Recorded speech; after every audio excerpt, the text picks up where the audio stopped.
तो आप ये कह रहे हैं कि जगत गुरु राम दिनेशाचार्य जी जो हमारे साथ बैठे हैं पैनल में, वो गलत व्याख्या कर रहे हैं, वो भ्रमित कर रहे हैं। वो तो बीच में इंटरप्ट कर रहे हैं, हमें अभी उनको सुन ही नहीं पाए हैं। हाँ। और निश्चित रूप से अगर किसी इस भाषा का जो आतंकी भाषा है, हाँ। जो जिहादियों की भाषा है, सिर कलम करने की, उसका काटने की, ये संविधान में मनोज उपाध्याय जी बोलिए। विजय उपाध्याय जी आ रहे इसके बाद आपके पास। गाली दीजिए। हाँ। संविधान में यह है कि आप किसी की मानस की प्रतियों को जला दीजिए। संविधान में देखिए, एक सेकंड महाराज जी, एक सेकंड। जहाँ ऑलरेडी ये लोग करते आए हैं जो चीज, अब जब ये इनकी सरकार रही तब ये लगातार आतंकवादियों के मुकदमे वापस लेते थे, तब इनको नहीं दिखाया गया कि आतंकी है कि क्या है। तब अखिलेश यादव समाजवादी पार्टी पूरी तरह से दंगाइयों के साथ जो है रहती खड़ी होती है। आज जिस प्रकार से सनातन धर्म का अपमान कर रहे हैं, इसका जवाब सनातन धर्म लगातार लेगा। ये इनकी बौखलाहट है कि किस प्रकार से भारतीय जो है सनातन धर्म पूरा समाज किस प्रकार से समाजवादी को नकारने का काम किया है। ये बौखलाहट है। विजय उपाध्याय जी को मौका दीजिए बोलने का। अपमान करेंगे, जाहिर सी बात है आने वाले समय में लगातार सनातन धर्म को जवाब देगा। ठीक है, सनातन धर्म जवाब देगा और नहीं देगा वो ठीक है, अलग मामला है। विजय उपाध्याय जी, किसने किसके साथ हाथापाई की, किसने किसको मारा, हम इस पर नहीं जा रहे हैं, लेकिन क्या ये तस्वीरें जो निकल कर आई हैं ठीक है? ये कैसा मैसेज जाता है?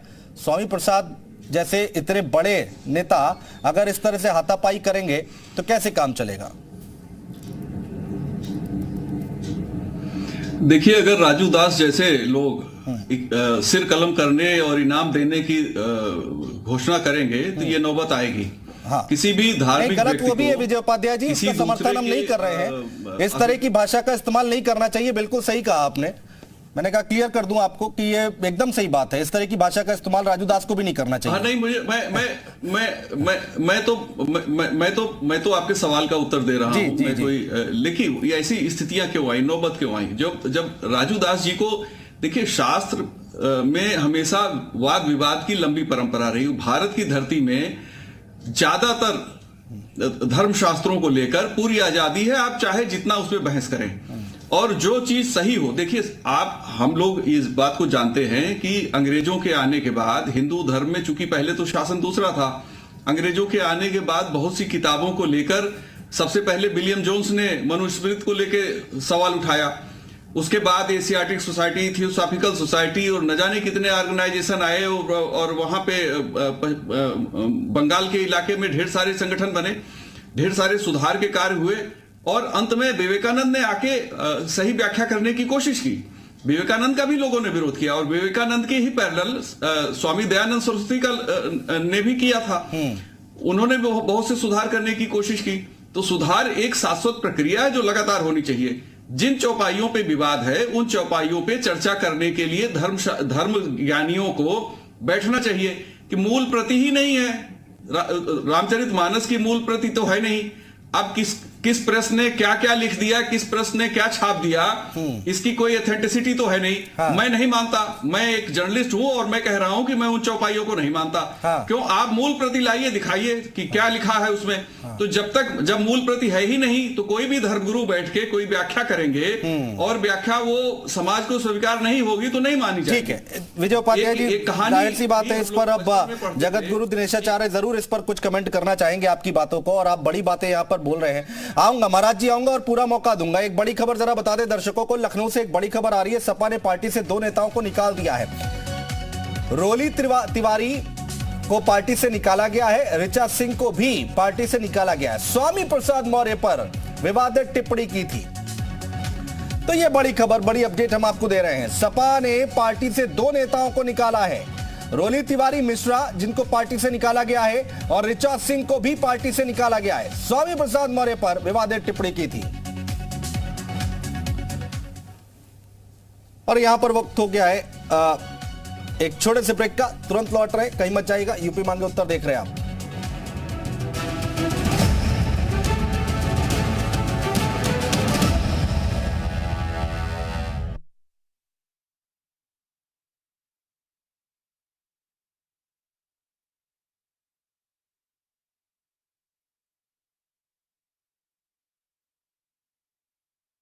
ये कितना सही मानते हैं आप कि ठीक है, अपनी अपनी बातें रखिए, अपने अपने विचार रखिए, यहां तक तो बात समझ में आती है, लेकिन अब क्या जो इतने बड़े नेता हैं या फिर साधु संत हैं हाथापाई तक उतर आएंगे?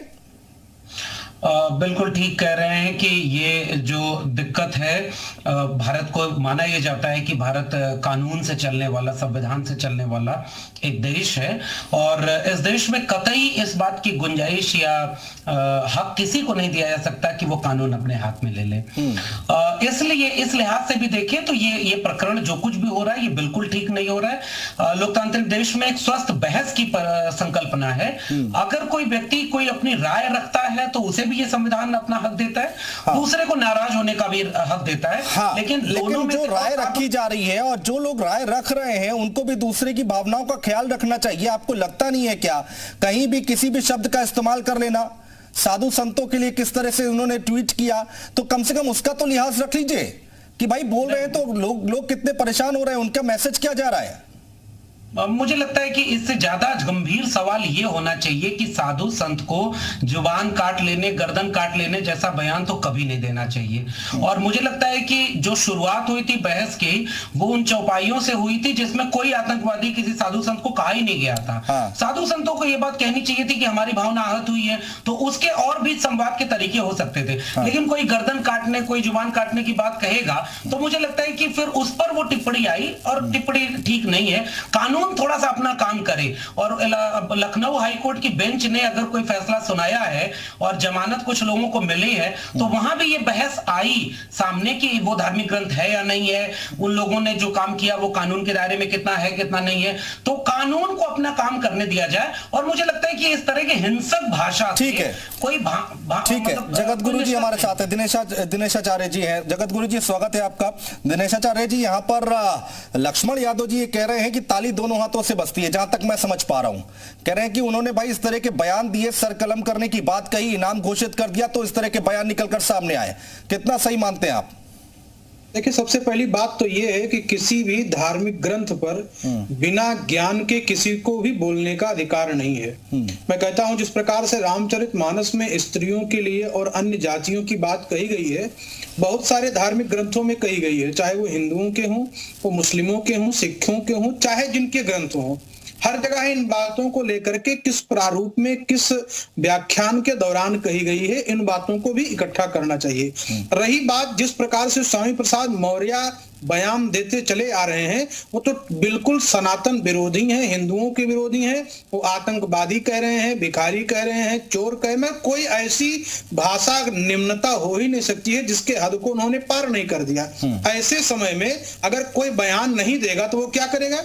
मैं कहता हूं कि जो पूरी तरह से हिंदुओं के संतों को आतंकवादी तक कह रहे हैं, वो तो खुद ही बौद्धिक आतंकवादी हैं। रामचरितमानस की प्रतियां जला दी गई, तस्वीरें भी निकलकर सामने आई थी। बौद्धिक आतंकवादी हैं। हाँ। और बौद्धिक आतंकवादी होने के साथ साथ ये विचारों का आतंकवाद इस समाज में फैला करके और हमारे सामाजिक ताने बाने को समाप्त कर देना चाहते हैं। मैं चाहता हूं कि सरकार को इनके लिए तुरंत गंभीर आरोपों में मुकदमा कर करके और इन्हें जेल भेज देना चाहिए, क्योंकि ऐसे लोग समाज में रहेंगे तो सामाजिक जो ठीक है। मनोज उपाध्याय जी नेता है भारतीय जनता पार्टी के, हमारे साथ जुड़ चुके हैं। मनोज उपाध्याय जी स्वागत है आपका।